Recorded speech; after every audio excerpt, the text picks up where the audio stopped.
is Chris, and I'm Cindy, and this is our salty dog Trooper and our salty kitty Stella, and we've got some salty tales to tell you. So make sure you continue watching and also click the subscribe button so you don't miss any in the future. If you're new to our channel, then you wouldn't know, but we are taking apart the engines out of our 330 Sundancer because we haven't been able to have it running in 3 years. So welcome back. This is part 2. So what is that called that you're pulling out now? It's a connecting rod. So I just removed the end cap for the piston and inspected the bearing. The bearings on the pistons actually looked pretty good. And then the next step is to get the piston out. And as you can see here, there's an ancient Chinese trick that I use. Get the piston out, hammer on hammer. I know a lot of people probably would love that. Now we're inspecting the piston, looking at the rings, looking at the wrist pin. Now, I never know what he's doing, so I ask a lot of questions. Just trying to make sure it feels all right. Yeah, I'm looking. They're not good, actually. Oh, no.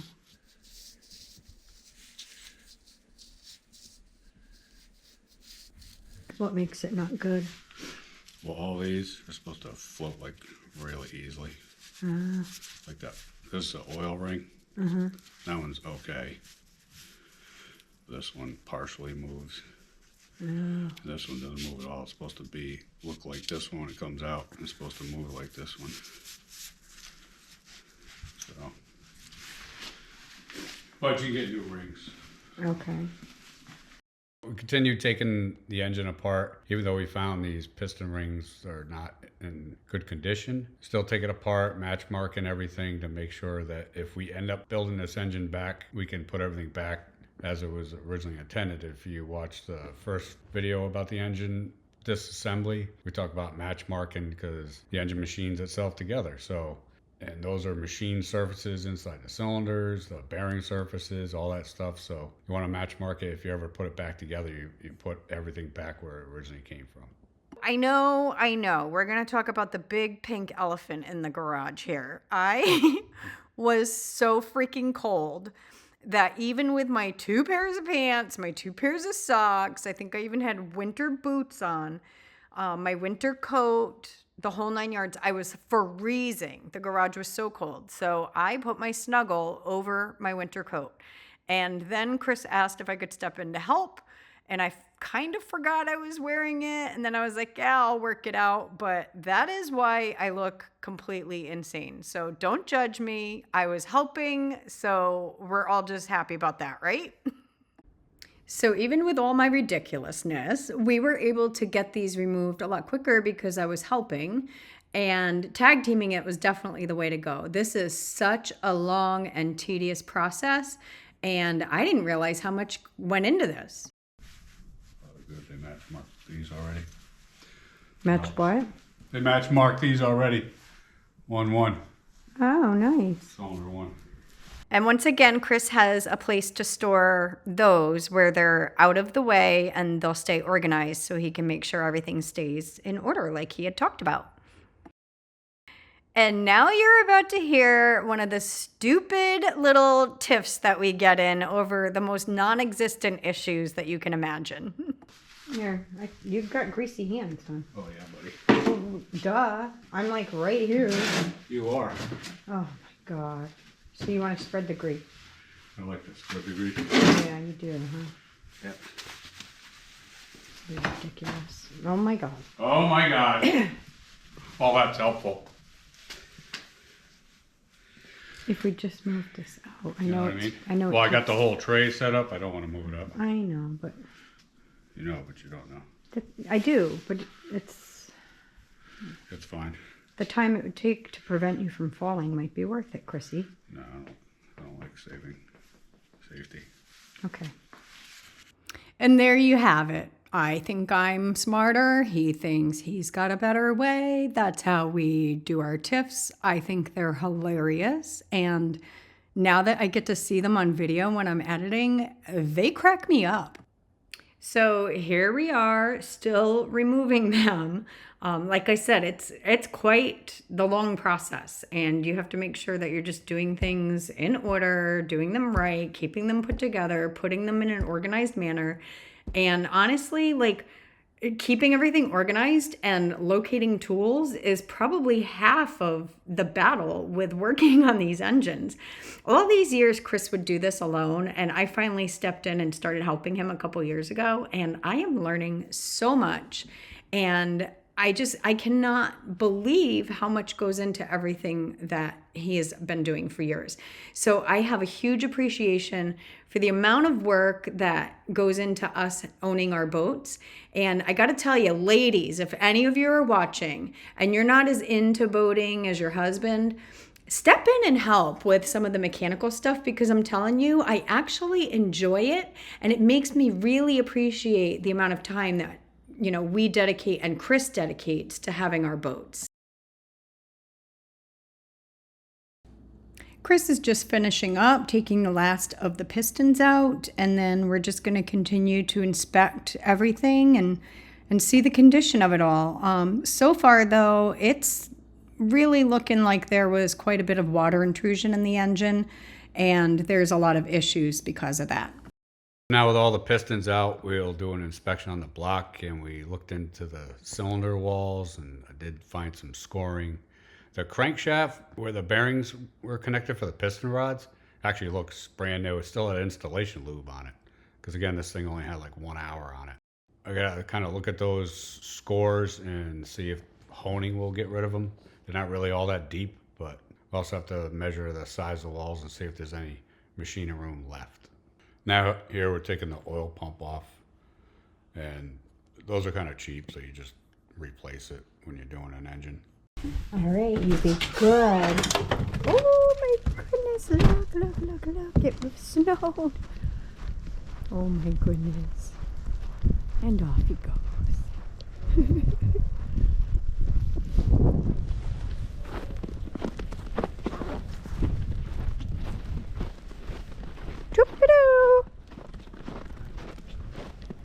Oh, what are you doing, you silly boy?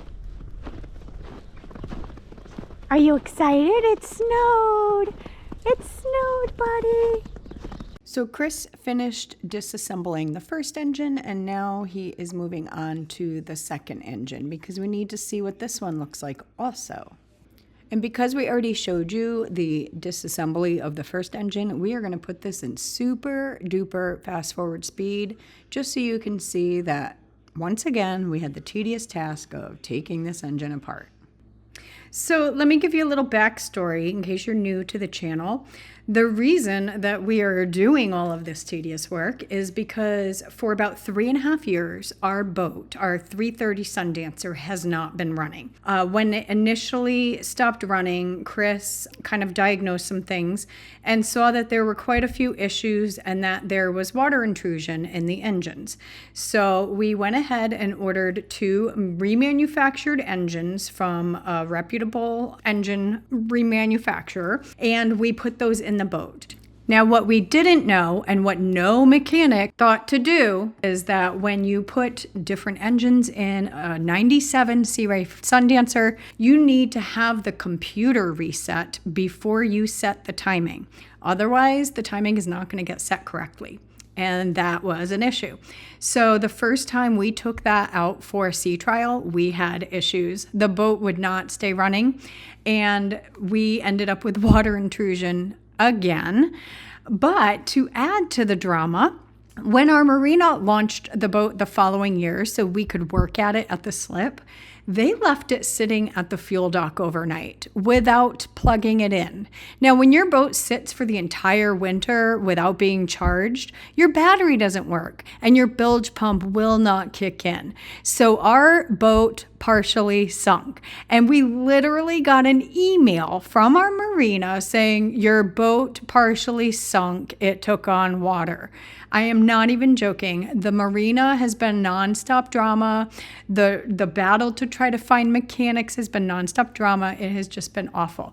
So we were able to figure out that the water intrusion that time wasn't all of the engines. It was just like the bottom area of the boat and some of the equipment. So we dealt with that, and then we worked on the engines the entire year. We still did not know that the timing had never gotten set right. So by the time we found out all of that information from the marina where we towed the boat to and pulled it out to store it, we were like, OMG. So we discovered that the engines were not turning at all whatsoever, and they had no compression. And that was after waiting for 3 different mechanics to show up and failing us. So we finally got that diagnosis. We pulled the engines out, and now here we are taking them apart and trying to figure out what's going on. We definitely see that there are signs of water intrusion again. So that sea trial that is in our second boat video is when we got the water intrusion that is causing the problems for these engines that we're working on right now. So if you haven't gone back and watched our channel, please go back to our very first couple boat videos. The quality is terrible, but it will give you the backstory on what happened and how we got to where we are with these engines. And it also will explain how we were able to boat all summer last summer without using this boat.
engine number 2 is now ready to put in the engine stand and remove it from the engine lift.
So now engine number 2 is disassembled. We are going to update you next week on where things are at, what we discovered, and what we're going to do to try to figure this all out.